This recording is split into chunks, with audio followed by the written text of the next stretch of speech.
Hier, la levée de l'immunité parlementaire de Joseph Kabila. La justice militaire accuse l'ancien président devenu sénateur à vie à son départ du pouvoir de complicité avec la rébellion de l'AFC M23. Des poursuites judiciaires sont donc désormais possibles. Bob Kabamba, enseignant en sciences politiques à l'université de Liège, est votre invité, Nicolas Sûr. Bonjour Bob Kabamba. Bonjour. Y a-t-il des éléments concrets pour accuser Joseph Kabila d'être derrière la FCM 23 ou s'agit-il, comme le disent les soutiens de l'ancien président, d'une machination pour éliminer un adversaire politique? Quand on lit le réquisitoire de l'auditorat militaire, on se rend compte qu'il n'y a pas de faits concrets qui sont établis.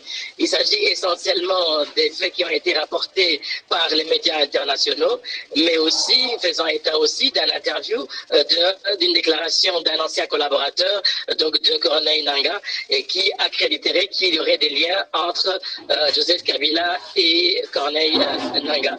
Et donc concrètement, dans le réquisitoire, on n'a pas de faits précis, et on n'a que des éléments qui sont rapportés et qui constituent les preuves pour l'auditorat militaire. Il y a tout de même ce témoignage dont vous parlez, d'un collaborateur de Corneille Nangaa, une conversation qui aurait eu lieu entre lui et Joseph Kabila autour d'un plan orchestré par le Rwanda pour assassiner Félix Tshisekedi. Pour vous, ce témoignage n'est pas à prendre au sérieux?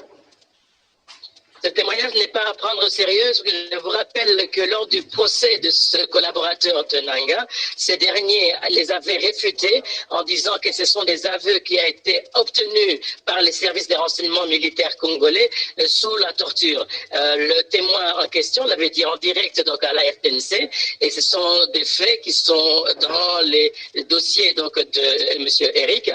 Et depuis ce moment-là, on n'a plus jamais fait état de cette conversation, jusque dans le réquisitoire de l'auditeur militaire. Joseph Kabila, qui était silencieux depuis son départ du pouvoir, a tout de même lancé ces derniers mois une véritable offensive médiatique, des interviews dans lesquelles il accable son successeur, l'annonce de son retour au Congo par la partie est du pays, et son entourage a annoncé qu'il s'était rendu à Goma. Que cherche en fait le président Kabila? Ce qu'on peut essayer de dire sur cette question, c'est qu'il y a d'une part une opposition politico-armée qui est menée par l'AFC M23 et qu'il y a aussi une autre force qu'on appelle la force politique non armée qui est constituée de diverses personnalités comme Matata Ponyo, l'ancien premier ministre, comme Moïse Katumbi, l'ancien gouverneur du Katanga, et Mafata Fayulu qui est aussi candidat perdant des dernières élections. Mais cette opposition est disparate et ne parle pas d'une seule voix. Or, et pour qu'elle parle d'une seule voix, qu'elle pèse sur l'espace politique congolais, il est impératif qu'elle se réunisse. Et je pense que Joseph Kabila essaye justement de réunir cette force pour que cette force puisse peser et puis puisse essayer d'apporter sa pierre à la contribution dans la résolution des problèmes que connaît le Congo aujourd'hui. Paradoxalement, le pouvoir congolais demande des poursuites contre Kabila pour appartenance au M23, en même temps qu'il discute avec ce mouvement armé à Doha, au Qatar. Les ennuis de Joseph Kabila ne risquent-ils pas de faire échec à ces pourparlers, à ce processus de pacification dans l'Est du Congo? Je dois ajouter à votre question, bien sûr, l'initiative de la SYNCO et de CC, donc de l'Église protestante, et qui veulent effectivement réunir tous les acteurs politiques. Or, du côté de la majorité, du côté du pouvoir, à travers ces différents dossiers, on se rend bien compte que l'objectif est de pouvoir éliminer l'opposition politique et de ne rester en face qu'avec l'AFC M23. Et d'où l'initiative de pouvoir suivre Doha, même si Doha, le processus de Doha n'apporte pas les résultats escomptés, ce n'est qu'avec l'AFC M23 que le pouvoir de Kinshasa accepte de négocier, pas avec les autres.